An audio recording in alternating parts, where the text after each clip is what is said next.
আসসালামু আলাইকুম। গরুর মাংস খেতে কিন্তু আমরা সবাই কম বেশি অনেক পছন্দ করি। আজকে আমি আমার নিজের একটা মশলা বানিয়ে সেটা হাতে মেখে গরুর মাংস রান্না করেছি। সেই ভিডিওটি আপনাদের সাথে শেয়ার করছি। আশা করছি শেষ পর্যন্ত দেখবেন, ভালো লাগবে। একে একে দিয়ে দিয়েছি আমি লবণ, হলুদের গুঁড়া, মরিচের গুঁড়া, ধনিয়া গুঁড়া, জিরা গুঁড়া, আদা রসুন বাটা এবং পেঁয়াজ বেরেস্তা করে এলাচি, দারচিনি, তেজপাতা, লবঙ্গ সব কিছু একসাথে আমি শিলপাটায় সুন্দর মতন বেটে নিচ্ছি এবং বেটে সেই মশলাটা দিয়ে আমি এই যে আমার গরুর মাংসটাকে সুন্দর মতন মাখাবো এবং মাখানোর সময় আমি যে পেঁয়াজ বেরেস্তা করেছি সেই তেলটা ব্যবহার করছি।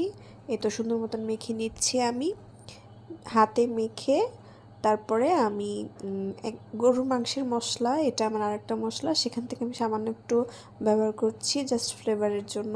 এই তো আমি বসিয়ে দিয়েছি, দেখতে পাচ্ছেন সুন্দর মতন আমার মাংসটা কষানো শেষ।